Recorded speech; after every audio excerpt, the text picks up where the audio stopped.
아리야, 너는 노인하면 어떤 이미지가 떠오르니?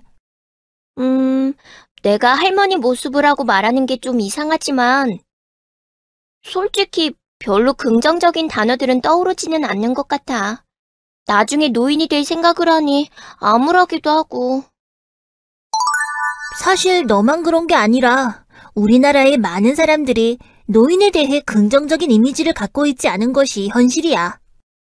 솔직히 그동안 노인을 공경해야 한다고 배우긴 했지만, 나이 들면 뭐든 나빠지기만 하고 좋은 게 별로 없잖아? 노인에 대해 긍정적인 인식을 가질 만한 게 있을까? 그럼 우리가 가지고 있는 노인에 대한 편견이나 오해에 대해 함께 이야기해보자. 여기 빈칸에 들어갈 말을 한번 생각해봐. 어떤 것이 떠오르니? 무능력하다? 노인이 되면 새로운 것을 빠르게 배우기도 어렵고 어떤 일을 한다는 것 자체가 힘들 것 같은데? 노인이 되면 신체 기능이 젊을 때에 비해서 떨어지는 건 사실이지만 노인이 되면 지적 능력이 떨어진다, 무언가 배우기 어렵다라고 생각하는 건 일종의 편견이야. 어째서? 나이 들면 건망증도 심해지고 기억력이 떨어지는 건 사실이잖아? 치매라는 병도 주로 노인들이 앓는 질병이고. 아무래도 노인이 되면 단기 기억력이 감퇴되고 최근에 일어난 일을 상대적으로 잘 기억하지 못하는 경향이 커지지만 지적 능력이라는 것은 단지 기억력만을 이야기하는 것이 아니거든. 학습 능력이나 사고력이나 문제 해결 능력은 연령이 증가한다고 해서 떨어지는 것이 아니고 개인의 교육 수준이나 훈련 여부에 따라서 더 큰 영향을 받는다고 해. 나이가 들어서도 지속적으로 노력하면 지적 능력을 유지할 수가 있다는 거지. 그런데 말이야, 나이 드신 분들이 새로운 것을 배우기 어려운 건 사실이잖아? 아무래도 새로운 것을 짧은 시간 안에 외우거나 하는 일은 어렵지만 충분한 시간과 학습 동기만 있다면 젊은 사람들 못지않게 높은 성과를 낼 수도 있다고 해. 아, 노인들이 아무것도 할 수 없다는 생각은 정말 잘못된 생각이었구나. 노인들에 대해 갖고 있는 오해나 편견, 또 어떤 게 있을까? 고집불통이다? 무슨 말을 하려고 해도 들으려고 하지 않는 걸 보면 말이 정말 안 통한다는 생각이 들어. 또 나이 어린 사람들을 가르치려고 하는 걸 보면 권위적이라는 생각도 들고. 노인이 되면 아무래도 새로운 것을 시도하기 두려워하고 과거의 방식을 고수하려는 심리적 경향이 생기는 건 사실이야. 아무래도 신체적인 기능이 저하되다 보니까 사고나 행동을 하는데 조심스러워지는 거지. 그저 새로운 변화를 받아들이는데 어려움을 느끼는 경향이 있다는 것뿐이지 노인들이 모두 자기만 옳다고 주장하고 다른 사람을 무시한다는 건 아니야. 하긴 고집불통인 사람들은 젊은 사람들 중에도 있으니까. 맞아. 2018년에 이루어진 한 설문조사 결과를 보면 사람들은 20대 중에도 소위 꼰대라고 불리는 권위적이고 고집불통인 사람들이 있다고 생각하고 있어. 나이가 문제가 아니라 권위적이고 강한 형식을 따지는 사람이 문제이지 노인들이 다 그런 건 아니라는 말이구나. 그렇지. 그럼 이건 어때? 노인들은 모두 무례하다. 이건 정말 편견이 아니라 내가 직접 경험한 팩트야, 팩트. 지하철에서 다른 사람들 생각은 안 하고 큰 소리로 대화하는 경우도 많고 사람들을 막 밀치고 다니는 일도 아주 흔하다고. 그건 말이야. 사실 이유가 있어. 일단 노화가 이루어지면 점차 소리의 높낮이와 강도에 대한 감지 능력이 떨어지고 소리가 작고 울리면서 들리기 때문에 작은 소리로 말하기가 어려워지게 되는 거야. 아, 그래서 시끄러운 장소가 아닌 곳에서도 큰 소리로 말을 하시는 거구나. 그럼 사람들을 막 밀치고 다니는 건? 그건 왜 그런 건데? 그것도 노화에 따른 시각 능력 약화 때문이야. 동공 조절 능력이 감소되고 시야가 축소되면서 시야 밖에 있는 것들을 감지하기가 어려워지거든. 그리고 생각해봐. 지하철에서 내리거나 탈 때 일정 시간이 지나면 문이 닫혀버리잖아. 노인들은 젊은 사람들처럼 빠르게 내리거나 타기가 어려운데 그 짧은 시간 안에 빨리 움직여야 하니 얼마나 마음이 급하시겠니. 아, 그런 이유가 있는 줄은 몰랐네. 앞으로 노인분들이 자꾸 밀친다고 불평하기 전에 먼저 내리실 수 있게 배려해드려야겠구나. 좋아. 이제 노인에 대해 갖고 있던 오해도 풀었으니 노인들이 당면한 현실적 문제에 대해 좀 더 이야기를 해보자. 어떤 것들이 노인들을 힘들게 할까? 글쎄, 신체적 질환이나 경제적인 어려움 같은 문제도 있겠지만 가장 큰 건 외로움이 아닐까? 아무래도 나이가 들면 일을 그만두게 되면서 사회적인 활동도 줄어들고 배우자와 사별하는 경우도 생기게 될 수 있잖아. 그렇다고 요새 자녀들이 부모를 모시는 분위기도 아니고. 맞아. 실제로 조사 결과를 봐도 자녀와 동거를 하는 노인이나 노인 부부가 함께 사는 세대보다 노인 혼자 사는 독거 가구의 경우에 우울 증상이 더 높은 것으로 나타나고 있어. 배우자가 있는 경우보다 배우자가 없는 경우 더 우울 증상 비율이 높게 나타나고 있고. 우울증?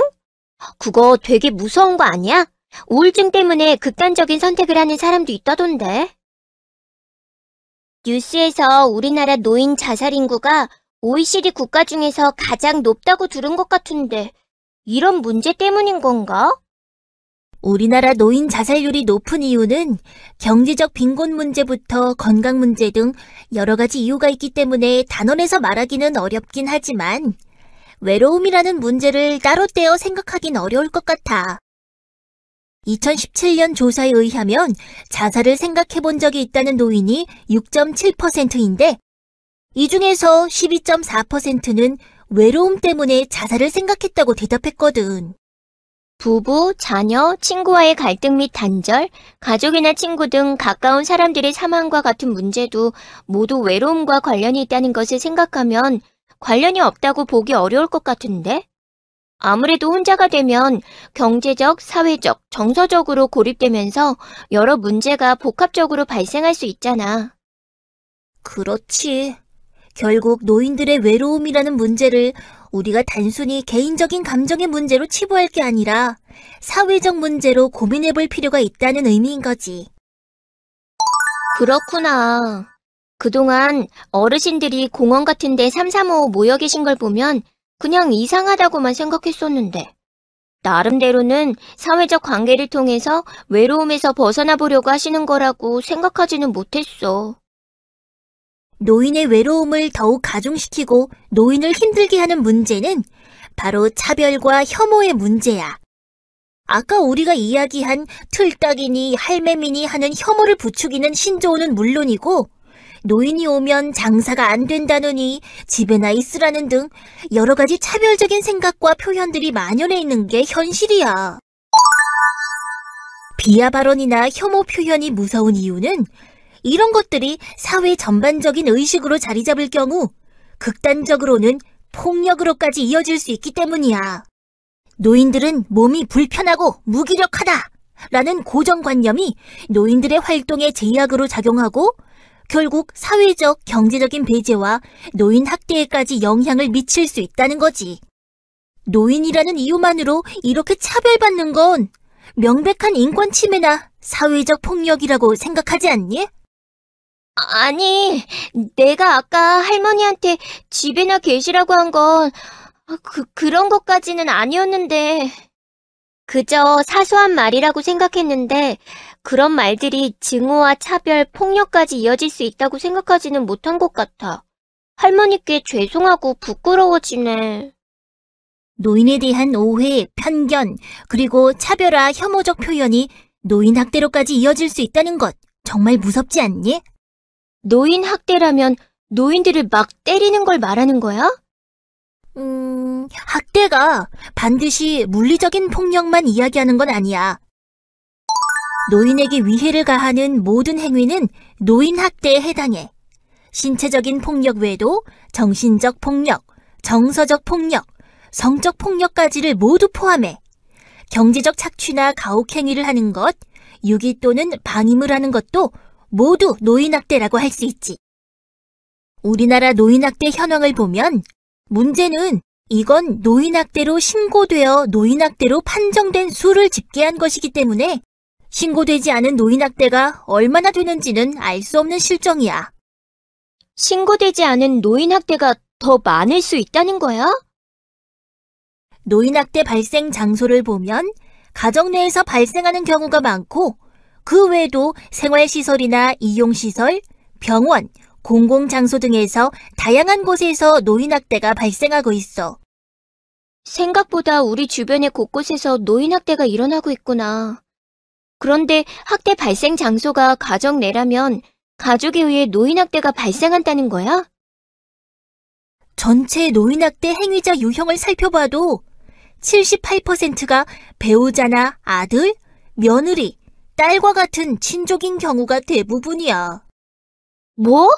다른 사람도 아니고 자녀와 배우자에 의한 학대가 가장 많은 수를 차지한다니 너무 충격적이다. 실제 사례를 보면 학대를 당하더라도 내 자식이라서 집안일이라 알려지는 게 창피하다. 그냥 나만 참으면 집안이 조용해진다고 생각하고 신고하지 않은 분들이 꽤 된다고 해. 이렇게 은폐되는 사례까지 고려한다면 노인학대가 훨씬 더 많이 발생하고 있을 가능성이 높은 거지. 일반적으로 노인학대 유형은 중복되어 발생하는데 이 중 가장 많은 학대 유형은 바로 정서적 학대와 신체적 학대야. 2018년 노인학대 사례 중 신체적 학대가 3,046건, 정서적 학대가 2,508건 발생했고 다른 유형의 학대와 비교해 볼 때 발생이 매우 높다는 걸 알 수 있어. 노인이 되면 그저 아프고 힘들다고만 생각했지. 이렇게 큰 고통을 겪고 있다고는 생각하지 못했는데. 지금이라도 알게 되었으니 이제 우리가 어떻게 이러한 문제를 함께 해결할 수 있을지 알아볼까?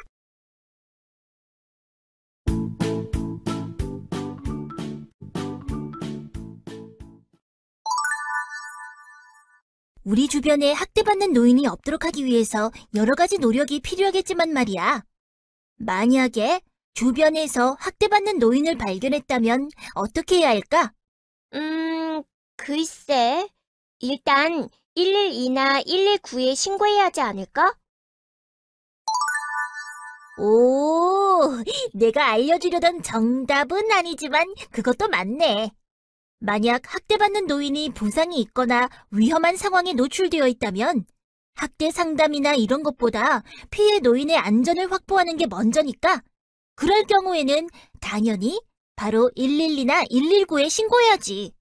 아, 그렇네. 역시 신고보다 중요한 건 어르신을 안전하게 보호하는 게 우선이니까. 그런 말이야. 당장 위험에 노출되어 있는 위급한 상황이 아니긴 한데 확실한지는 잘 모르겠지만 학대가 의심되는 상황이라면 그럴 땐 어떻게 해야 하는 거야? 그럴 땐 노인학대 문제를 전문적으로 다루는 기관에 연락하는 것이 좋지. 바로 1577-1389 빨리 구해주세요라는 번호야. 전국 어디서나 1577-1389로 신고하면 신고자가 있는 지역의 관할 노인보호 전문기관으로 연결해 24시간 언제든 전문 상담원이 상담 신고를 진행하고 있어. 그런데 꼭 전화로만 신고해야 해? 왠지 너무 떨려서 생각도 잘 안 나고 말도 잘 못할 것 같은데. 온라인 신고도 가능해.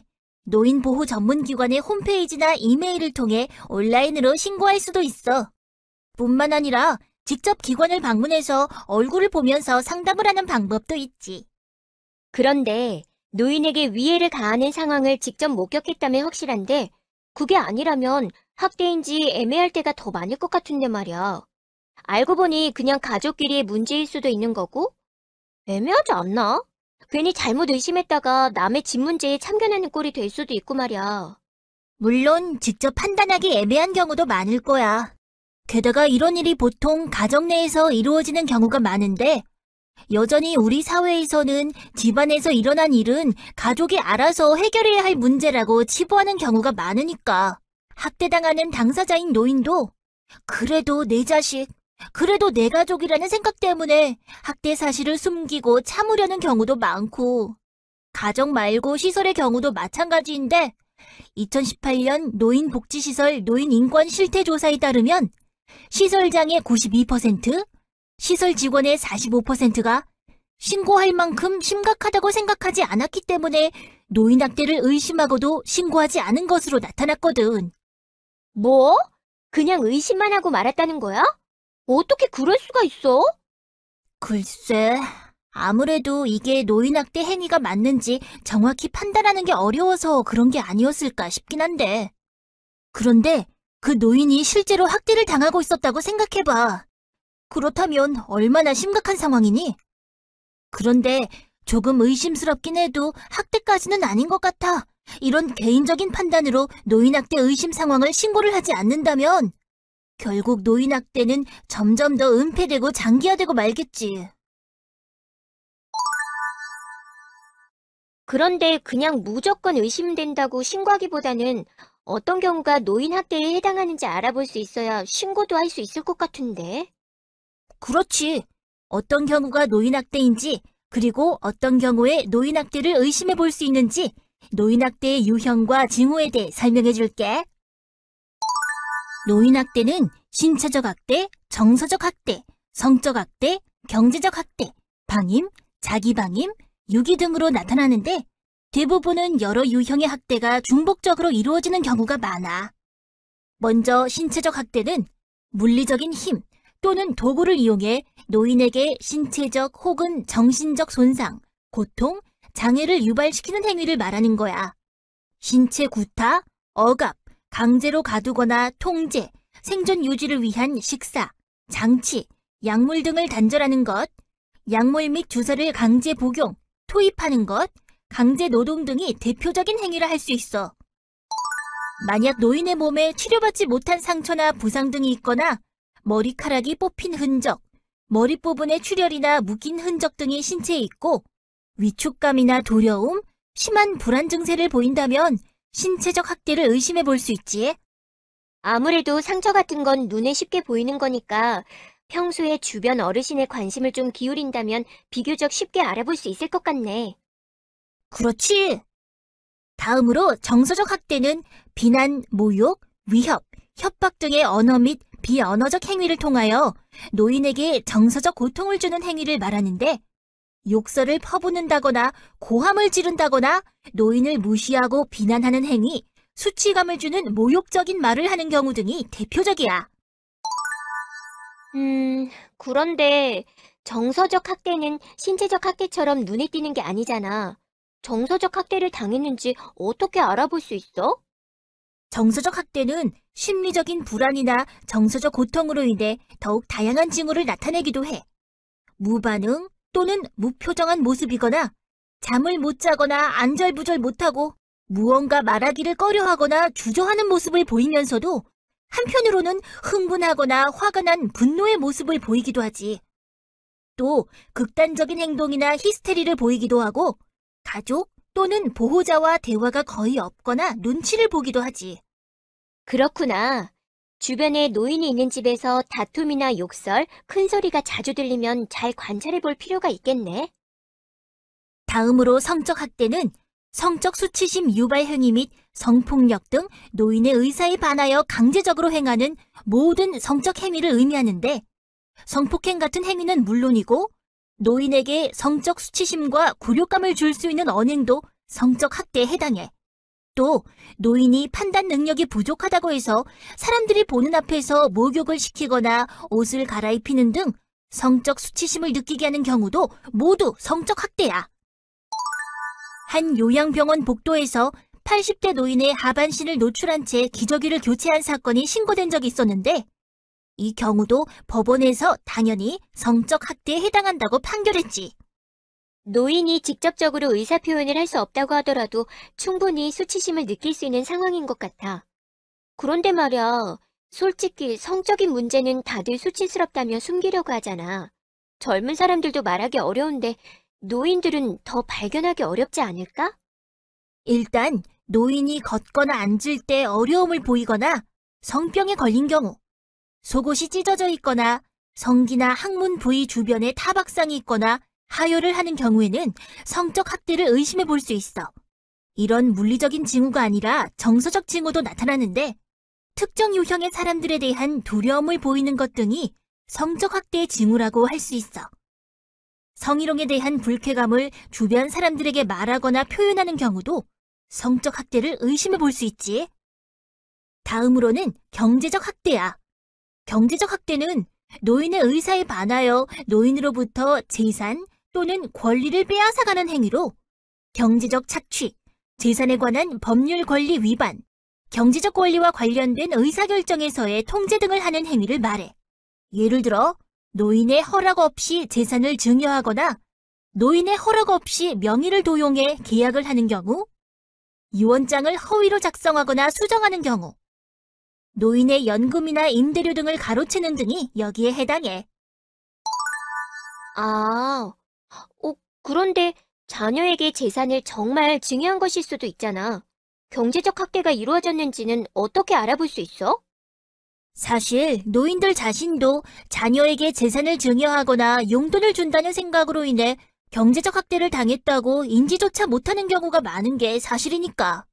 일단 노인이 생활에 필요한 본인의 돈을 마음대로 쓰지 못하게 하거나 사기나 강압, 부당한 위력으로 유언장이나 계약서, 위임장 등의 서명을 허위로 작성, 변조한 경우가 발견된다면 1차적으로 경제적 착취를 당하고 있다고 생각해 볼 수 있을 거야. 또 노인의 재산이 갑자기 타인의 명의로 전환되었다거나 은행 계좌에 뭔가 부적절한 거래가 포착되는 경우가 있는 경우도 경제적 학대를 의심해 볼 수 있어. 노인의 허락 없이 노인의 재산을 임의로 사용하거나 결정을 통제하는 경우가 주로 경제적 학대에 해당되는구나. 그럼 방임은 뭐야? 방임도 노인학대의 일종이야. 보호자 또는 부양 의무자로서 책임이나 의무를 거부하거나 제대로 이행하지 않거나 혹은 포기하는 행위를 방임이라고 하는데, 경제적 능력이 없는 노인의 기본적 생존을 위한 생활비를 지원하지 않거나 중단하는 것, 스스로 식사하기 힘든 노인의 의식주 등 일상생활 관련 보호를 제공하지 않는 것, 노인에게 필요한 의료적 처치를 제공하지 않거나 거부, 방해 혹은 소홀히 하는 경우 등이 모두 방임에 해당돼. 거동이 불편한 노인을 돌보지 않는다면 아무래도 위생 상태나 영양 상태 같은 걸로 알아볼 수 있지 않을까? 맞아. 만약 대소변 냄새나 악취, 염증, 욕창 등이 그대로 방치된 상태로 있거나 머리, 수염, 손톱 등이 정돈되어 있지 않고 세탁되지 않은 옷을 입고 있는 등 신변 처리가 안 된 상태가 대표적인 방임 학대의 징후야. 식사를 챙기지 않아 영양실조나 탈수 상태인 경우 학대를 받고 있다고 의심해 볼 수 있어. 그런데 보호자나 부양 의무자가 노인을 방임하는 경우도 있지만 노인 스스로가 최소한의 자기보호 관련 행위를 포기하여 심신이 위험한 상황이나 사망에 이르는 경우도 있어. 이런 걸 자기 방임이라고 해. 방임과 차이가 뭐야? 방임이 보호자 또는 부양 의무자가 그에 따른 책임이나 의무를 거부하거나 불이행해서 노인에게 의식주 및 의료를 적절하게 제공하지 않는 행위라면, 자기 방임은 노인 스스로가 최소한의 자기보호 관련 행위를 포기하는 경우를 말하는 거야. 스스로 식사를 할 수 있는 상황인데도 음식물을 섭취하지 않는다거나 필요한 치료나 약 복용을 포기하는 경우 같은 걸 말하는 거구나. 그렇지. 마지막으로 6위는 보호자 또는 부양 의무자가 노인을 버리는 행위로 노인을 시설 입소시킨 후 보호자가 연락두절하거나 낯선 장소에 노인을 버리는 행위가 대표적이야. 이거 완전 현대판 고려장 아니야? 6위의 징후는 명확해. 노인이 낯선 장소에서 배회하고 있거나 자신의 주거지나 연락처를 알지 못하는 곳에 버려져 있는 경우, 가족 및 보호자가 노인과 왕래를 하지 않는 경우, 가족이나 보호자가 노인을 시설이나 병원 등에 입소시켜 연락이 두절되는 경우 등이 6위의 대표적 예측 징후라고 할 수 있어. 설명을 듣고 나니 주변의 노인분들 중 학대를 당하시는 분이 혹시 계시지 않는지 잘 살펴봐야겠다는 생각이 더 많이 드는 것 같아. 내가 조금만 관심을 가지고 한 번 더 의심해 본다면 학대를 당하고 있을지도 모르는 그분들을 구할 수 있는 거잖아. 그렇지. 그렇게 주변에 관심을 갖는 것부터가 바로 노인 학대를 예방하는 첫걸음이라고 할 수 있지. 그런데 말이야, 노인 학대를 발견했거나 의심돼서 신고하면 노인 보호 전문기관에서는 구체적으로 어떻게 노인들을 도와주는 거야? 노인보호 전문기관은 노인복지법 제39조의 5에 따라 노인학대 예방을 위해 설치한 기관으로 2019년 기준 중앙노인보호 전문기관 1개, 지역 노인보호 전문기관은 33개로 총 34개의 노인보호 전문기관이 설치되어 있어. 노인보호 전문기관으로 의심 사례가 신고 접수, 상담 요청되면 전문 상담원이 학대 상황을 파악해 그 다음 현장에 방문하여 구체적인 학대 사례를 조사하고 노인학대 여부를 판정하는 거지. 사례 판정 후에는 학대 피해 노인 또는 학대 행위자와 그 가족을 위한 사회 서비스를 비롯해 학대 노인 전용 쉼터를 연계하거나 지정 양로시설 연계, 상담 및 치료 서비스 등을 제공해. 이런 절차가 모두 마무리되면 사례를 종결하게 되는데 사례가 종결된 이후에도 지속적인 사후 관리를 통해 학대가 재발되지 않도록 관리를 실시하지. 와, 생각보다 더 체계적으로 학대 피해 노인을 보호할 수 있도록 되어 있구나. 그런데 학대 피해 노인 전용 쉼터라는 게 뭐야? 양로원 같은 거야? 양로원은 의지할 곳이 없는 노인들을 수용하여 보호하는 복지시설을 말하는 거고, 학대 피해 노인 전용 쉼터는 학대를 받은 피해 노인의 심신치유 프로그램을 제공하기 위해 설치된 보호시설을 말하는 거야.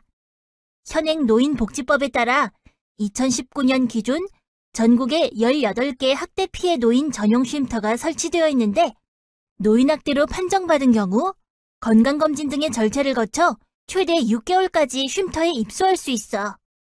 학대 피해 노인을 긴급 보호하기 위해 의식주를 포함한 쉼터 생활을 지원하는 것은 물론이고 학대로 인한 심신치료를 위한 의료비를 지원하거나 전문적인 상담 프로그램을 지원하기도 하고 법률 서비스와 같은 여러 가지 복지 프로그램을 연결하는 등의 서비스를 제공하고 있지.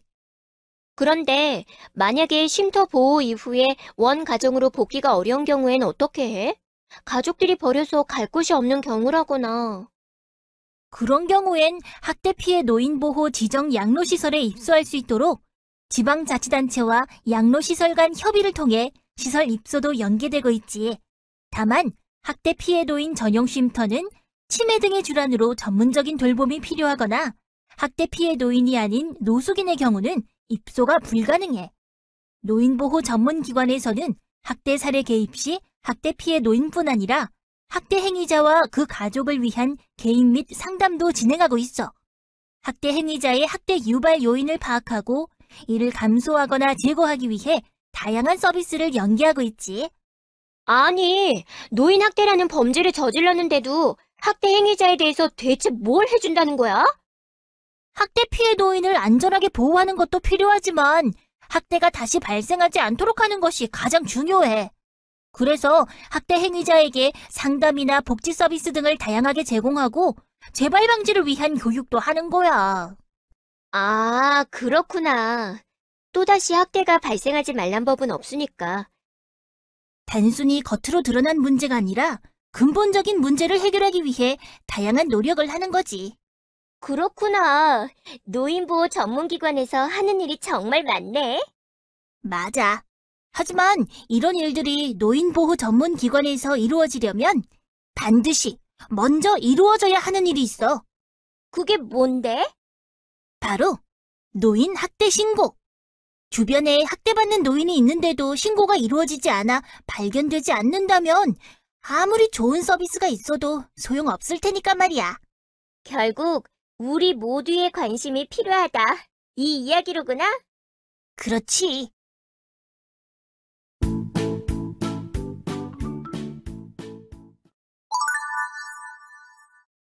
그런데 말이야. 어? 왜?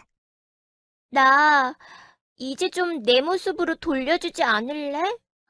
나 진짜 반성 많이 했다고. 할머니, 할아버지들이 얼마나 힘드신지도 이해하게 됐고, 노인학대 문제가 심각하다는 것도 충분히 이해했고 말이야. 그래? 정말이야? 그래. 내가 뭐 노인학대에 대해서 잠깐 배웠다고 뭐 전문가가 되는 건 아니지만, 적어도 노인학대 문제를 봤을 때 모른 척해서는 안 된다는 것도 알게 되었지. 좋아. 그럼 퀴즈를 하나 맞추면 원래 모습으로 돌려주지. 갑자기 퀴즈? 노인학대 신고 번호는 1577에 13, 땡땡땡. 안 되겠네. 이것도 기억 못하고. 야, 갑자기 돌발 퀴즈를 내는 게 어딨어. 그리고 번호야 인터넷으로 검색해봐도 되는 거 아니야? 치사하게. 중요한 건 말이야. 그 번호를 외우고 못 외우고가 아니라 평소에 학대받는 노인들에게 관심을 갖고 노인학대가 의심될 때 적극적으로 신고를 하려는 이 마음가짐. 마음가짐 아니겠니? 안 보이니? 그래. 뭐 그건 그렇지. 이제 생각났다. 1577-1389 맞지? 성공. 그런데 말이야, 그냥 전화해서 여기 노인학대가 의심됩니다. 빨리 와주세요. 하고 말만 하면 되는 건가? 뭐라고 말해야 돼? 일단 신고 전화를 하면 전문 상담원이 차근차근 필요한 학대 내용이나 학대 노인의 현재 상황 등을 물어보면서 상담을 하니까 너무 어려워할 것 없어. 그래도 신고할 때 어떤 내용을 물어보는지 미리 알아두면 좀 더 정확하게 신고할 수 있지 않을까? 이야, 생각보다 세심한데? 우선 신고 전화를 하면 신고자의 인적 사항이랑 학대 피해 노인과의 관계를 물어보고 학대 또는 학대 의심 사실을 어떻게 알게 되었는지에 대해 물어볼 거야. 그리고는 학대 피해 노인이 구체적으로 어떤 상황인지, 그러니까 지금 위험한 상황이라 긴급하게 분리보호가 필요한지, 노인의 심신 상태가 위급한 상황이 아닌지 이런 것들을 파악하고 나서 학대 피해 노인 인적 사항과 학대 행위자 관련 정보에 대해서도 확인을 하게 돼. 그리고 학대 유형이 무엇인지 혹은 학대의 심각성과 목격 일시, 장소 등 구체적인 정보를 제공하는 것이 좋겠지만 그렇지 않은 경우 본인이 알고 있는 만큼 이야기하면 돼. 그리고 만약 시설에서 노인학대가 일어난 상황이라면 시설과 관련한 정보도 파악하게 돼. 이 경우 시설 관리나 운영상의 문제인지, 시설 종사자의 문제인지, 이용자 간의 문제인지 등 시설과 관련된 정보도 자세하게 제공하면 노인보호 전문기관에서 학대 의심 사례를 접수할 때 사례의 심각성과 응급성을 파악하는 데 훨씬 도움이 될 수 있어. 그런데 말이야, 아까 전화 신고를 할 때 신고자 인적 사항도 물어본다고 했잖아. 반드시 신고할 때 내 인적 사항을 밝혀야 하는 거야? 물론 인터넷으로 신고하면 익명으로도 가능하겠지만 긴급한 상황에서도 인터넷으로 신고를 할 수는 없잖아. 물론 그렇지. 근데 만약에 말이야, 괜히 남의 일에 참견했다가 나중에 내가 신고한 게 알려져서 내가 불이익을 당하게 될 수도 있잖아. 그럼 어떻게 해? 뭐야 너, 그새 마음이 바뀐 거야? 안 되겠네. 원래 모습으로 바꿔준다는 거 취소. 아니, 얘는 무슨... 현실적으로 생각해보면 그렇다는 거지. 만약 내가 시설에서 일하는 사람이라면 더 못할 것 같은데? 신고했다는 사실이 알려져서 직장에서 따돌림이나 해고를 당하기라도 하면 어떻게 해? 노. 그럴 일은 절대 없으니 걱정할 필요 없어. 신고인의 신분 보장은 노인복지법으로 정해져 있어. 신고자의 신분 노출 역시 당연히 못하게 되어 있고, 이를 위반하면 1년 이하의 징역 또는 1천만 원 이하의 벌금에 처하도록 되어 있거든. 뿐만 아니라 공익신고자 보호법 제12조를 통해서도 신고자의 인적사항이나 그가 공익신고자임을 미루어 알 수 있는 사실을 타인에게 알려주거나 공개 또는 보도할 수 없도록 하고 있어. 신고자가 동의하지 않았는데도 신고자 인적 사항이나 신고 내용을 공개한 경우 5년 이하의 징역 또는 5천만 원 이하의 벌금에 처할 수 있고, 신고자의 불이익 조치를 취할 경우엔 3년 이하의 징역이나 3천만 원 이하의 벌금에 처할 수 있도록 하고 있어. 아, 다행이다. 그렇다면 내가 완전 안심하고 신고할 수 있지. 약속할게. 나 김아리는 노인학대를 발견했을 때 절대 모른 척하지 않고 반드시 적극적으로 신고하겠습니다. 오케이, 좋았어. 약속하는 거다. 이제야 살 것 같네. 방금 전까지는 서 있기조차도 힘들었는데. 버스나 지하철에서 어르신들 뵈면 이제 꼭 양보해드려야겠어. 그런 생각까지 하고 대견하네. 당연하지. 내가 말을 안 해서 그렇지. 사실 노인과 관련된 문제에 대해 엄청 관심이 많다고. 얼마 전에 노인학대 신고 건수가 증가하고 있다는 것도 알고 있는 걸 신문에서 봤어. 그런데 매년 이렇게 신고 건수가 높아진다는 건 노인학대 문제가 잘 해결되고 있다는 긍정적인 신호 아니야? 그래, 네 말대로 노인학대 신고율은 매해 조금씩 높아지고 있는 건 사실이야. 그런데 말이야, 65세 이상 노인 인구 전체를 놓고 보면 겨우 1000명당 2건 정도에 불과한 수준이야. 실제로 노인학대가 그 정도 수준이면 다행이지만 노인 인구가 점점 늘어나고 있다는 사실을 생각해보면 신고율이 좀 더 높아질 필요가 있다는 거구나. 그렇지. 그럼 아예 전 국민이 반드시 노인학대 신고를 하도록 법으로 의무화하면 어때? 노인학대 신고가 물론 중요하지만 전 국민에게 강제하는 건 좀 무리가 있지. 하지만 법에서 노인학대를 발견했을 때 반드시 신고를 해야 하는 사람들을 정해놓고 있는데, 이들을 노인학대 신고 의무자라고 해. 이들은 직무상 65세 이상의 사람에 대한 노인학대를 알게 되었을 때 반드시 노인보호 전문기관 또는 수사기관에 신고하도록 되어 있어.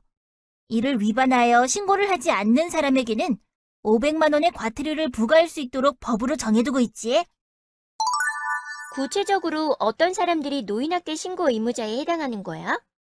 일단 의료인이나 의료기관의 장, 방문 요양과 돌봄, 안전 확인 등과 관련한 서비스 종사자, 노인복지시설의 장 및 종사자, 노인복지 상담원과 같이 노인들에 대해 의료나 복지 서비스를 직접 제공하는 시설에 근무하는 경우 노인학대 신고 의무 종사자에 해당해.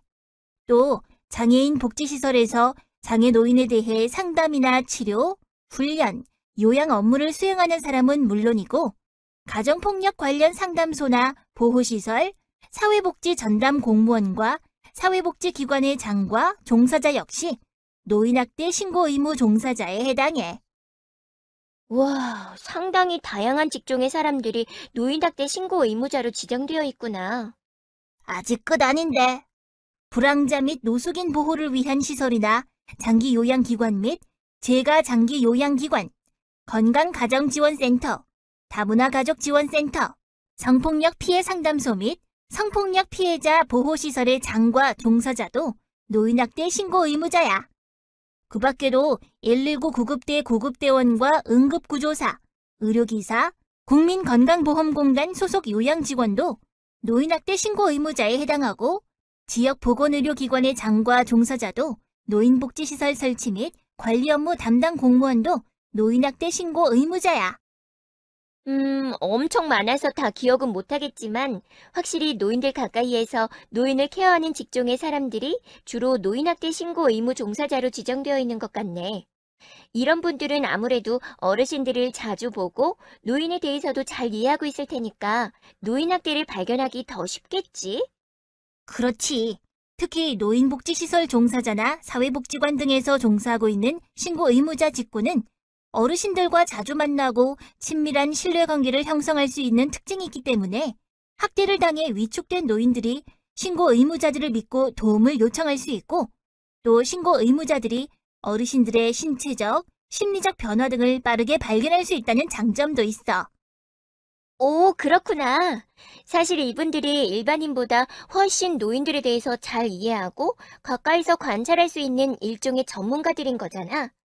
이런 분들이 나서서 노인 학대를 막기 위해 앞장선다고 생각하니 왠지 멋진걸? 듣고 보니 정말 그렇네. 노인학대가 조기에 발견되어 신고되지 않으면 학대 피해는 점점 더 장기화되고 심각해질 수 있는데 신고 의무자들은 이를 예방하는 데 큰 도움을 줄 수 있어. 또 적극적으로 노인학대가 일어나지 않는지 살피고 적극적으로 신고를 하면 정말 많은 학대 피해 노인들을 구할 수 있겠지? 오, 이거 지금 완전 히어로 영화 같은 느낌이야. 멋져. 그런데 노인학대 신고 의무자라고 하니까 굉장히 딱딱한 느낌이 드는 것 같아. 그리고 신고하는 사람인데 의무자라는 말까지 붙이니 굉장히 부담스럽게 느껴지기도 하고, 좀 더 멋진 이름으로 불러주면 어떨까? 이분들을 부르는 멋있는 이름이 이미 있지? 오, 그래? 이미 이름이 있단 말이야? 아이, 뭔데? 뭔데? 바로 아리, 나비. 아리, 나비? 어? 뭐야? 너랑 내 이름을 합친 거잖아. 뭐, 이게 우연인진 잘 모르겠지만 그렇네? 이름 예쁘지 않니? 응, 뭔가 친근하고 따뜻하고 희망적인 그런 느낌인데? 근데 아리나비가 무슨 뜻이야? 아리나비는 파이팅을 의미하는 순우리말인 아리아리와 나비의 합성어야. 나비는 희망을 뜻하는 대표적인 상징물이잖아. 노인학대에서 벗어나 존중받는 삶을 살아가고자 하는 희망을 의미하는 거지.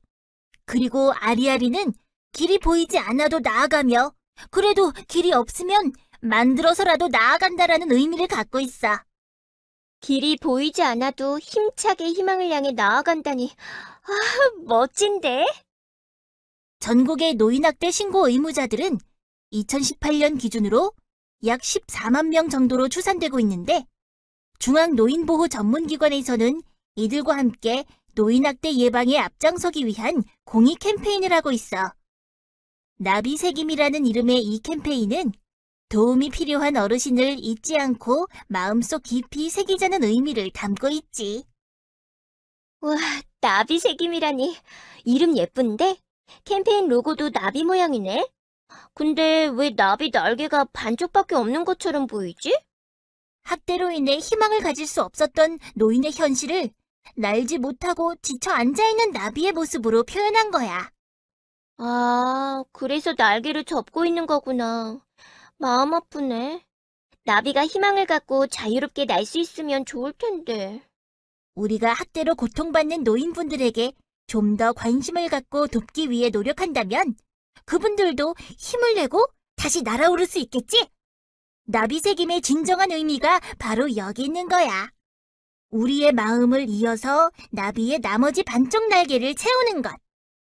그러고 보니 나비가 아니라 하트 모양처럼 보이는 것 같기도 하고, 학대받은 노인들을 지켜주려는 따뜻한 마음을 표현한 걸까? 그런 의미로도 볼 수 있겠네. 나비새김을 상징하는 간단한 퍼포먼스도 있어.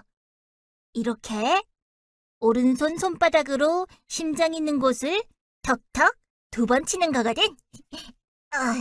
난 잘 안 되는건. 이렇게 오른손을 펴서 손바닥으로 심장 있는 곳을 툭툭. 내가 노인학대를 막는 신고 의무자라는 것을 마음속에 새긴다. 그리고 도움이 필요한 어르신을 잊지 않고 마음에 새긴다는 의지를 보여주기 위한 행동이야. 우와, 정말 멋있는데? 나도 이번 기회에 노인학대 문제에 대해 알게 되었으니 아리나비가 되고 싶은데, 아리나비는 신고 의무자에 해당하는 사람들만 할 수 있는 거지? 그렇지 않아. 아리나비의 활동은 단순히 노인학대를 신고하려는 행위 자체에 있는 게 아니야. 학대받는 노인을 발견하거나 학대가 의심되는 노인에 대해 관심을 기울이는 작은 행동 하나하나가 노인학대가 심화되는 것을 막고 더 나아가 노인학대를 사전에 예방할 수 있도록 해주는 거니까. 그런 의미에서 우리 모두가 아리나비라는 마음으로 노인학대 문제에 관심을 갖고 노력해야 한다는 필요성을 알리기 위해 만들어지게 된 거야. 그러니 누구나 아리나비가 될 수 있는 거지. 좋아. 오늘부터 나도 명예 아리나비가 되어서 나비새김 캠페인에 앞장설 거야.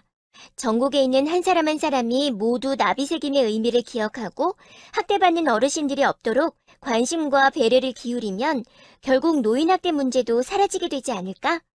내 행동 하나는 그저 보잘것없지만 나비 효과처럼 큰 변화를 일으킬 수도 있는 거잖아.